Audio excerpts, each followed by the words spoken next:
Hi guys, and welcome back to my channel. Today's video is for all coaches and all athletes. I'm going to be answering the most common question in my DMs. Why is my athlete flat on land in her splits but not in the water? Let's break it down. Most coaches and most athletes immediately think that the problem is in flexibility and that the athletes just need to stretch more. But in most cases, the problem is not the flexibility at all. If you're flat on land, sitting in a split on the floor, using your body weight to push your hips down, that means you are passively flexible.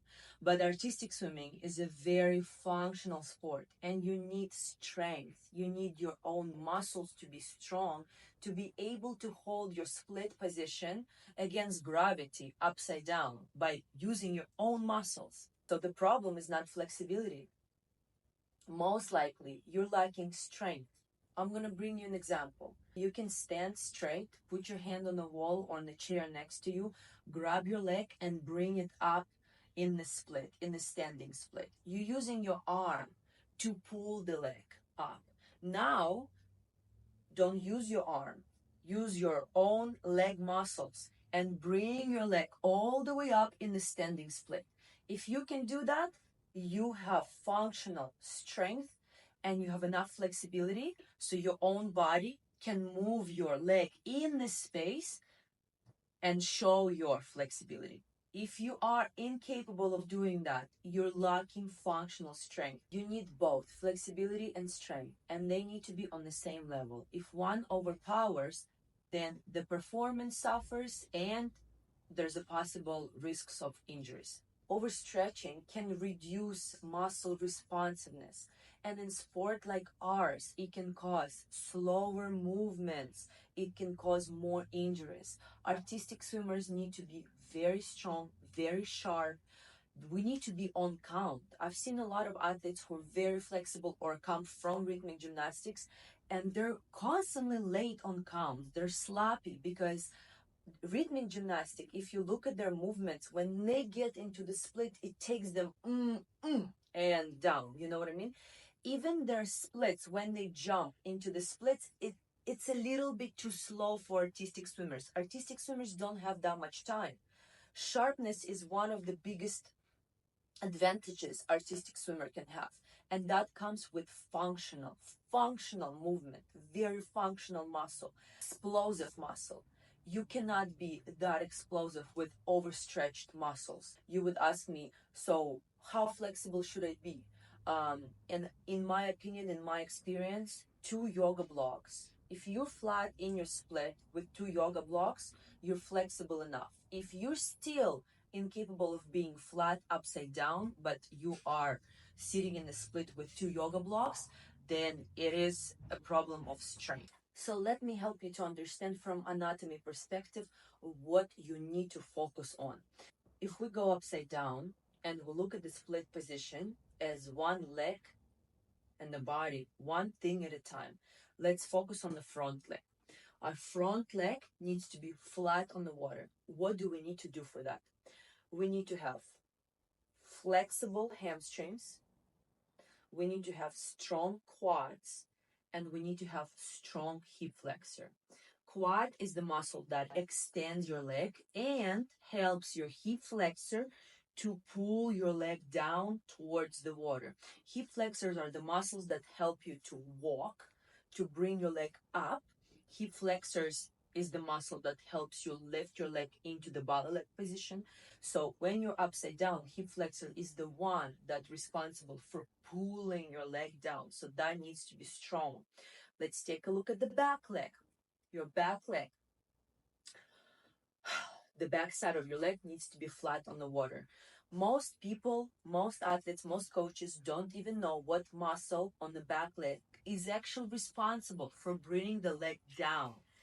The back leg, you need to have your quad strong for the back leg extension.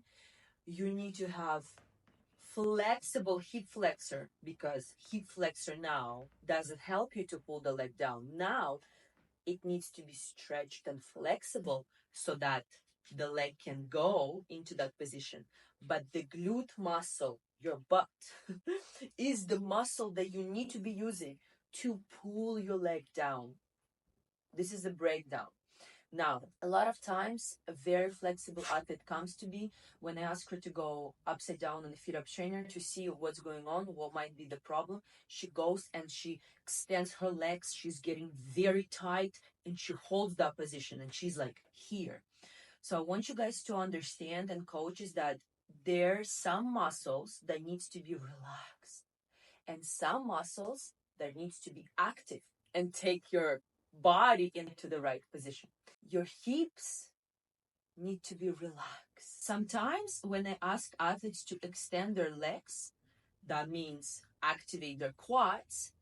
They go from the relaxed split, they activate their quads, they extend their legs, and they're like, whoop, and the split is off the water. It's important to learn how to relax your hips, relax your hamstring, relax your hip flexor, let it go, and then learn how to extend your legs without tightening up everything.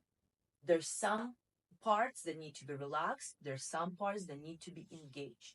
So again, quickly, make your quad strong, make your hip flexor flexible, make your hip flexor strong, activate your quad, relax your hamstring. Make sense? Back leg, activate your glute, make it strong, relax your hip flexor, activate your quad so that you can extend your leg, and relax your hamstring. Pull your leg down. Now let's break down a position from a passive and active point of view. Here's the example. When you open up a split just like that, upside down, and you're just holding it, this is a static but passive position. It's passive. You're not doing anything. Now, you can still be static, but if you activate your muscles and you have the intention behind the movement and you're trying to pull your legs down and you're using your own muscles, that's an active position. Using your muscles in the static position makes the position active. Activation is what most athletes are lacking. We can also talk about the body position, and I'm not going to have enough time in this video, but I'm going to cover it in the next videos. But this is the basics. Now, often I have athletes coming to me and asking, I'm not flat. Why am I not flat? What should I do? And I just simply ask them to stand straight and lift their leg into the belly leg position. And they're incapable of doing that. So that's the first step for your front leg. You guys need to be able to use your own muscle to bring your leg into the standing split in front of you. Then you need to go down, hands on the floor, into the forward fold, forward pike, and you need to be able to bring your back leg up by yourself with your own muscles. You need to be able to use your muscles to move your body in the biggest range of motion without external help, if that makes sense. Without your arms, without the bands, without the floor help, without pushing on it, your own strength should be able to move your body into the biggest range of motion.